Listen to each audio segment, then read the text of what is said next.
Hello everyone, welcome to colourful Kannada. So ಕೆಟ್ಟ ಮೇಲೆ ಬುದ್ಧಿ ಬಂತು ಅನ್ನೋ ಮಾತನ್ನ ನಾವೆಲ್ಲರೂ ಕೇಳೇ ಇರ್ತೀವಿ ಅಲ್ವಾ.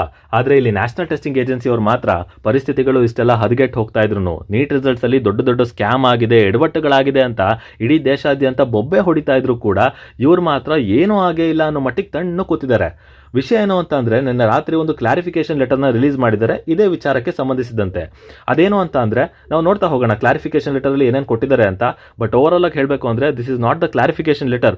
ಮಾಡಿದೀವಿ ತಪ್ಪು ಅಂತ ಗೊತ್ತು ಅವರಿಗೂ, ಆದರೆ ಆ ತಪ್ಪನ್ನ ಸಮರ್ಥನೆ ಮಾಡ್ಕೊಳ್ಳೋದಕ್ಕೆ ಒಂದು ಪ್ರೆಸ್ ನೋಟ್ ಅಂತ ಏನೋ ಒಂದು ಕಾಟಾಚಾರಕ್ಕೆ ರಿಲೀಸ್ ಮಾಡಿದ್ದಾರೆ ಅಷ್ಟೇ.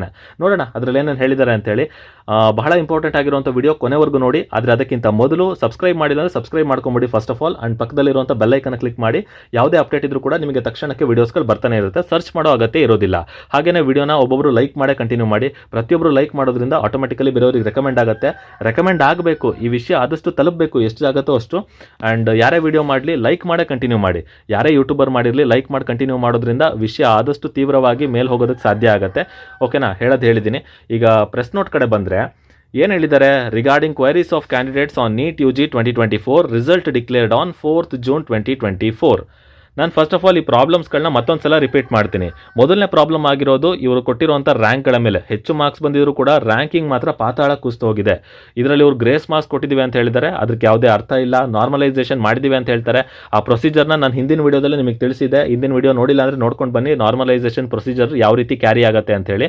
ಸೊ ಆ ರೀತಿ ಮಾಡಿ ಇಲ್ಲಿ 718, 19 ಟೆಕ್ನಿಕಲಿ ಪಾಸಿಬಲೇ ಇಲ್ಲ. 718, 719 ಹೆಂಗೆ ಬರುತ್ತೆ ಅದು ಮಾರ್ಕ್ಸು? ಚಾನ್ಸೇ ಇಲ್ಲ. ಅಂಥ ಮಾರ್ಕ್ಸ್ನೆಲ್ಲ ಕೊಟ್ಟಿದ್ದಾರೆ. ನಾರ್ಮಲೈಸೇಷನ್ ಮಾಡಿದ್ರು ಕೂಡ 718ಗೆ ಎಕ್ಸ್ಪ್ಲನೇಷನ್ನೇ ಇಲ್ಲ. ಹೆಂಗೆ ಬರುತ್ತೆ ಅಂತ ಹೇಳಿ ನಾರ್ಮಲೈಸೇಷನ್, ಅದನ್ನೊಂದ್ಸಲ ನೋಡ್ಕೊಂಡು ಬನ್ನಿ, ಹಿಂದಿನ ವಿಡಿಯೋ ನಿಮಗೆ ಅರ್ಥ ಆಗುತ್ತೆ. ಇದಾದ ಮೇಲೆ 14 ಜೂನ್ಗೆ ರಿಸಲ್ಟ್ ಬರಬೇಕಾಗಿತ್ತು, ತೊಗೊಂಡು ಬಂದವರು 4ನೇ ಜೂನ್ಗೆ ಕೊಟ್ಟಿದ್ದಾರೆ. ಇದನ್ನು ಕೂಡ ಇವರು ಮೆನ್ಷನ್ ಮಾಡಿದ್ದಾರೆ. ಸೊ PDF ಸ್ಟಾರ್ಟ್ ಮಾಡೋಣ, ಆಮೇಲೆ ನಾನು ಅದ್ರ ಬಗ್ಗೆ ಮಾತಾಡ್ತೀನಿ. NEET UG 2024 was conducted by National Testing Agency on 5th May at 4,750 centers in 571 cities. Note ಮಾಡ್ಕೊಳ್ಳಿ, 4,750 ಸೆಂಟರ್ನಲ್ಲಿ 571 ಸಿಟೀಸಲ್ಲಿ ಕಂಡಕ್ಟ್ ಮಾಡಿದಾರಂತೆ, ಅಂದರೆ ನೀಟ್ ಎಕ್ಸಾಮ್ನ. ಇದಾದಮೇಲೆ ಕಟ್ ಆಫ್ ಯಾಕೆ ಇಷ್ಟೊಂದು ಹೈ ಆಗಿದೆ ಅನ್ನೋದಕ್ಕೆ ಅವ್ರು ಕೊಟ್ಟಿರೋ ಎಕ್ಸ್ಪ್ಲನೇಷನ್ ನೋಡಿ, ಸಿಲ್ಲಿ ಎಕ್ಸ್ಪ್ಲನೇಷನ್, ನಗು ಬರುತ್ತೆ ನಿಜವಾಗ್ಲೂ. The cutoff scores are determined based on the overall performance of the candidates each year. The increase in the cutoff reflects the competitive nature of the examination and the higher performance standards achieved by the candidates this year ಅಂತೆ. ಅಂದರೆ ಈ ಹಿಂದಿನ ವರ್ಷ ಏನು ಪರ್ಫಾರ್ಮೆನ್ಸೇ ಇರ್ತಿರಲಿಲ್ಲ ವಿದ್ಯಾರ್ಥಿಗಳದ್ದು, ಈ ವರ್ಷ ಮಾತ್ರ ಸಡನ್ನಾಗಿ ಜಂಪ್ ಆಗಿಬಿಟ್ಟಿದೆ. ಸಡನ್ನಾಗಿ ಎಲ್ಲರೂ ಕೂಡ ಒಳ್ಳೆ ಪರ್ಫಾರ್ಮೆನ್ಸ್ ಕೊಟ್ಟಿದ್ದಾರೆ ಅಂತ. ಹೈ ಕಾಂಪಿಟೇಟಿವ್ ನೇಚರ್ ಅಂತೆ, ಹೈ ಪರ್ಫಾರ್ಮೆನ್ಸ್ ಸ್ಟ್ಯಾಂಡರ್ಡ್ಸ್ ಅಂತೆ. ಏನು ಹೇಳಬೇಕು ಇದಕ್ಕೆ? And cut offs and average marks of the qualified candidates out of 720. ನೀವೇ ನೋಡ್ಬೋದು, ಇಲ್ಲಿ ನೋಡಿರ್ತೀರ ಮುಂಚೆನೂ ಕೂಡ.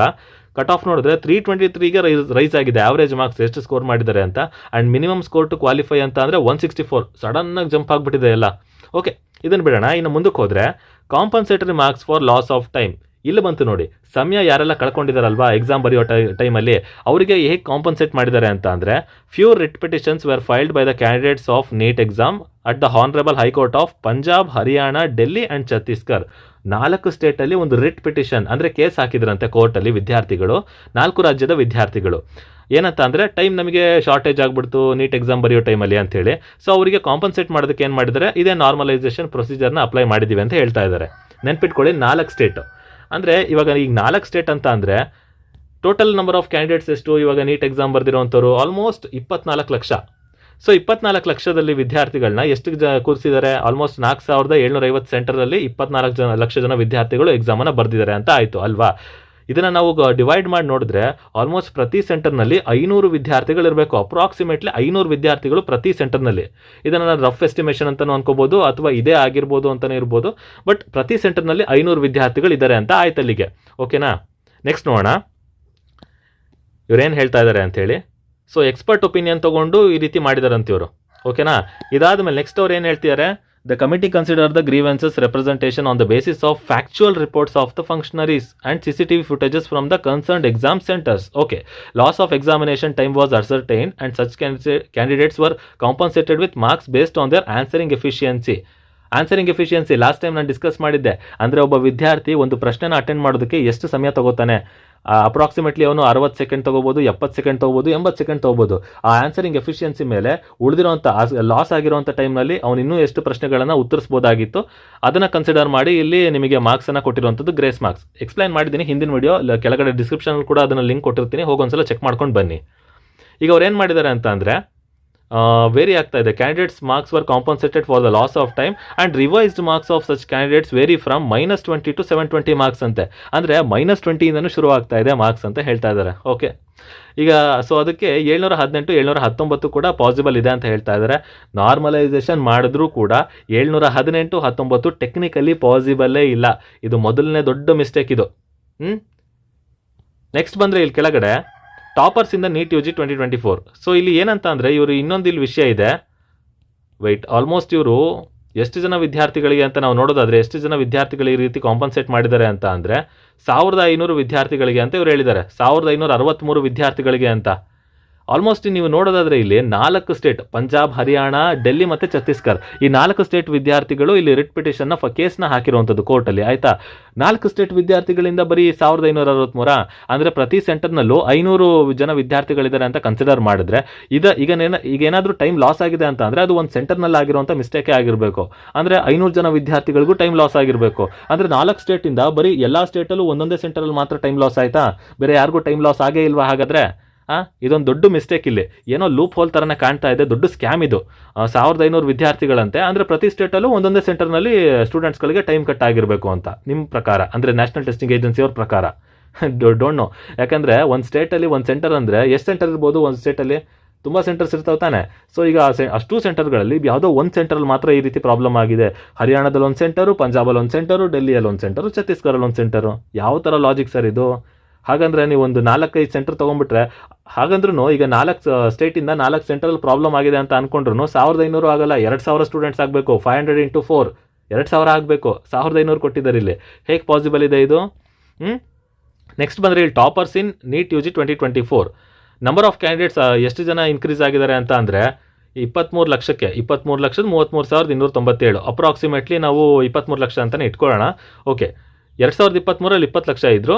ಈಗ ಏನಂತ ಅಂದರೆ the increase in the candidates naturally led to an increase in the high scorers due to large pool of candidates. ಅಂದರೆ ಸಡನ್ನಾಗಿ ಜಾಸ್ತಿ ಆಗ್ಬಿಟ್ರಂತೆ ವಿದ್ಯಾರ್ಥಿಗಳ ಸಂಖ್ಯೆ. ಲಾಸ್ಟ್ ಇಯರ್ ಎಲ್ಲ ಕಾನ್ಸ್ಟೆಂಟ್ ಆಗಿತ್ತು ನಂಬರ್. ಅಂದರೆ ಎಲ್ಲರೂ ಕೂಡ ಕಾನ್ಸ್ಟೆಂಟಾಗಿ ಬರ್ತಾಯಿದ್ರು. ಲಾಸ್ಟ್ ಇಯರು ಎಲ್ಲೂ ಅಲ್ಲಿ ಇನ್ಕ್ರೀಸ್ ಆಗಿರಲಿಲ್ಲ ಸ್ಟೂಡೆಂಟ್ಗಳ ನಂಬರು. ಈ ವರ್ಷ ಮಾತ್ರ ವಿದ್ಯಾರ್ಥಿಗಳ ಸಂಖ್ಯೆ ಅಚಾನಕ್ಕಾಗಿ ಜಾಸ್ತಿ ಆಗಿಬಿಟ್ಟಿದೆ ಅಂತ ಇವ್ರ ಅರ್ಥ. ಅಲ್ಲ, ಏನು ಸಿಲ್ಲಿ ಎಕ್ಸ್ಪ್ಲನೇಷನ್ ಕೊಡ್ತಾ ಇದ್ದಾರೆ? ಯಾರಿಗೆ ಕೊಡ್ತಾ ಇದ್ದಾರೆ ಇವ್ರ ಎಕ್ಸ್ಪ್ಲನೇಷನ್ನ? ಏನಿಂದ ತಪ್ಪಿಸ್ಕೊಳ್ಳೋದಕ್ಕೆ ಈ ರೀತಿ ಮಾಡ್ತಾ ಇದ್ದಾರೆ ಅಂತ. ಇದಾದ ಮೇಲೆ ನೋಡ್ಬೋದು NTA ರಿಸೀವ್ಡ್ 13,373 ಚಾಲೆಂಜಸ್. ಓಕೆ, ಅದೆಲ್ಲ ಮಾಡಿದ್ದಾರೆ. ಅಂದರೆ ಆನ್ಸರ್ ಕೀ ಚಾಲೆಂಜ್ನ ಮಾಡಿದ್ದಾರೆ. ಅದಾದಮೇಲೆ out of 67 candidates who got 720 out of 720 marks, 44 on the account of revision in one of the answer key of physics and 6 are on account of compensatory marks for loss of time. ಅಂದರೆ 44 ಜನ ವಿದ್ಯಾರ್ಥಿಗಳಿಗೆ ಇಲ್ಲಿ physics answer ಕೀಯಲ್ಲಿ ಏನೋ mistake ಆಗಿದೆ, ಅದನ್ನು compensate ಮಾಡೋದಕ್ಕೆ ಅವರಿಗೆ extra ಮಾರ್ಕ್ಸನ್ನು ಕೊಟ್ಟು 720 ಪುಷ್ ಮಾಡಿದ್ದಾರೆ. ಆ್ಯಂಡ್ ಇನ್ನು 6 ವಿದ್ಯಾರ್ಥಿಗಳನ್ನು ಲಾಸ್ ಆಫ್ ಟೈಮ್ ಅಂತ ಇವರೇ ಪುಷ್ ಮಾಡಿಬಿಟ್ಟಿದ್ದಾರೆ ಅಂತ ಅರ್ಥ. ಆಲ್ಮೋಸ್ಟ್ 67 ಜನ ವಿದ್ಯಾರ್ಥಿಗಳಿದೆ. ಇಲ್ಲ 50 ಜನ ವಿದ್ಯಾರ್ಥಿಗಳು ಡೀಟೇಲ್ಸ್ ಕೊಟ್ಟರು. ಇನ್ನು ಉಳಿದಂಥ 17 ವಿದ್ಯಾರ್ಥಿಗಳು ಎಲ್ಲೋದ್ರು? ಮ್ಯಾಜಿಕ್ ಆಗಿಬಿಟ್ರ ಅವರು? ನೋಡೋಣ ನೆಕ್ಸ್ಟ್ ಏನಂತೇಳಿ. ಇದಾದಮೇಲೆ declaration of results on 4th 6th 2024 and transparency in the examination process. ಇಲ್ಲಿ ಬರೋವಂಥದ್ದು ಮೇಜರ್ ಏನು ಅಂತ ಅಂದರೆ NTA at the earliest of the. ಈಗ NTA ಅವ್ರು ಏನು ಹೇಳ್ತಾ ಇದ್ದಾರೆ ಅಂತ ಅಂದರೆ, ನಾವು ಮುಂಚೆಯಿಂದಲೂ ನಮ್ಮ ಪ್ರೊಸೀಜರ್ ತುಂಬ ಫಾಸ್ಟ್ ಆಗಿದೆ.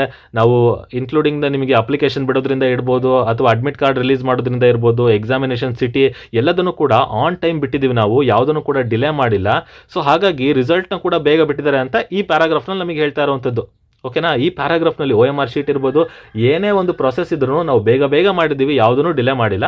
ಹಾಗಾಗಿ 14 ಜೂನ್ಗೆ ಬರಬೇಕಾಗಿದ್ದ ರಿಸಲ್ಟನ್ನು 4ನೇ ಜೂನಿಗೆ ತಂದು ನಿಲ್ಲಿಸಿದ್ವಿ ಅಂತ ಅವ್ರು ಹೇಳ್ತಾ ಇದ್ದಾರೆ.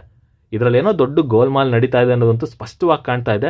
4ನೇ ಜೂನ್ಗೆ ಯಾಕೆ ವಿದ್ಯಾರ್ಥಿಗಳು ವೆಯ್ಟ್ ಮಾಡ್ತಿದ್ರು ಅಲ್ವಾ 14 ಜೂನ್ವರೆಗೂ?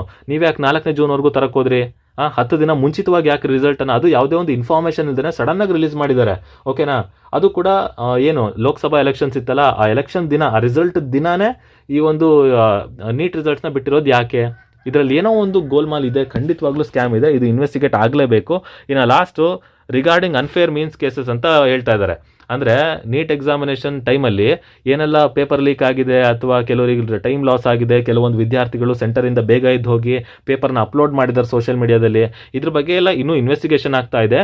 ನಾವಿನ್ನೂ ಆಫೀಸರ್ಸ್ನ ಟಚ್ಚಲ್ಲಿದ್ದೀವಿ. ಅಲ್ಲಿನ್ನೂ ಏನೆಲ್ಲ ಮಾಹಿತಿ ಬರ್ತಾ ಇದೆ ಅದನ್ನು ನಾವು ಕನ್ಸಿಡರ್ ಮಾಡ್ತಾನೆ ಇದ್ದೀವಿ. ಆದರೆ ಇಲ್ಲಿ ಪೇಪರ್ ಲೀಕ್ ಆಗಿದೆ ಅನ್ನೋದನ್ನು ನಾವು ಒಪ್ಕೊಳ್ಳೋದಿಲ್ಲ. ವಿ ಆರ್ ಡೆನಿಯಿಂಗ್ ಇಟ್ ಅಂತ ಅವರೇ ಕ್ಲಿಯರಾಗಿ ಮೆನ್ಷನ್ ಮಾಡಿದ್ದಾರೆ. ಓಕೆನಾ, ಕ್ಲಿಯರಾಗಿ ಹೇಳ್ತಾ ಇದ್ದಾರೆ, denied any case of paper leak ಅಂತ ಅವರೇ ಹೇಳ್ತಾ ಇದ್ದಾರೆ. ಅಲ್ಲ, ಏನು ಅರ್ಥ ಆಗ್ತಬೇಕು ಇವರಿಗೆ ಅಂತ. ಇನ್ನು ಬಿಹಾರ್ ಪಾಟ್ನಾದಲ್ಲಿ ಆಗಲೇ ಪೇಪರ್ ಲೀಕ್ ಆಗಿದೆ. ಆ್ಯಂಡ್ ನೀವು ಬೇರೆ ಕಡೆ ಫರೀದಾಬಾದಲ್ಲಿ ನೋಡ್ಬೋದು, ಗುಜರಾತಲ್ಲಿ ಕಡೆ ಎಲ್ಲ ಕಡೆನೂ ಪೇಪರ್ ಲೀಕ್ ಆಗಿರೋ ವಿಷಯ ಏನಿದೆ ಅದು ಹರಿದಾಡ್ತಾನೆ ಇತ್ತು ನೀಟ್ ಎಕ್ಸಾಮ್ ದಿನಾನೇ. ಬಟ್ ಇಲ್ಲಿ ನೋಡಿದ್ರೆ ಇವರು ಇಷ್ಟು ಕೂಲಾಗಿ ಹೇಳ್ತಾ ಇದ್ದಾರೆ ರಿಗಾರ್ಡಿಂಗ್ ಅನ್ಫೇರ್ ಮೀನ್ಸ್ ಏನೂ ಆಗೇ ಇಲ್ಲ, ಎಲ್ಲದನ್ನು ಕಾಂಪನ್ಸೇಟ್ ಮಾಡಿ ನಾವು ಕೊಟ್ಟಿದ್ದೀವಿ ಅಂತೇಳಿ. This is not an explanation. ಇದು ಖಂಡಿತವಾಗ್ಲೂ ನಿಮ್ಮ ಸಮರ್ಥನೆ ಅಷ್ಟೇ. ನೀವು ಮಾಡಿದ್ದೀರಾ, ಒಂದು ದೊಡ್ಡ ತಪ್ಪು ಮಾಡಿದ್ದೀರಾ, ದೊಡ್ಡ ಎಡವಟ್ಟು ಮಾಡಿಟ್ಟಿದ್ದೀರಾ, ಅದಕ್ಕೊಂದು ಎಕ್ಸ್ಪ್ಲನೇಷನ್ ಕೊಡ್ತಾ ಇದ್ದೀರಾ. ಇದ್ರ ಹಿಂದೆ ಯಾರಿದ್ದಾರೆ, ಯಾಕೆ ಈ ರೀತಿ ಆಗಿದೆ, ಎಲ್ಲದೂ ಕೂಡ ತಕ್ಕ ಮಟ್ಟಿಗೆ ಇನ್ವೆಸ್ಟಿಗೇಷನ್ ಆಗಲೇಬೇಕು, ತಕ್ಷಣವೇ ಇನ್ವೆಸ್ಟಿಗೇಷನ್ ಆಗಲೇಬೇಕು. ಈಗ 4ನೇ ತಾರೀಕೆ ನೀವು ಬಿಟ್ಟುಬಿಟ್ರೆ ಲೋಕಸಭಾ ಎಲೆಕ್ಷನ್ಸ್ ರಿಸಲ್ಟ್ಸ್ ಬರ್ತಾ ಇದೆ. ಅವತ್ತಿನ ದಿನ ಎಲ್ಲರೂ ಎಲೆಕ್ಷನ್ ರಿಸಲ್ಟ್ಸ್ ನೋಡೋದ್ರಲ್ಲಿ ಬ್ಯುಸಿ ಆಗಿರ್ತಾರೆ. ಹಾಗೆಯೇ ಗೌರ್ಮೆಂಟ್ ಫಾರ್ಮೇಷನ್ ಮಾಡೋದ ಕಡೆ ಅವ್ರು ತಲೆ ಕೆಡಿಸ್ಕೊತಾ ಇರ್ತಾರೆ.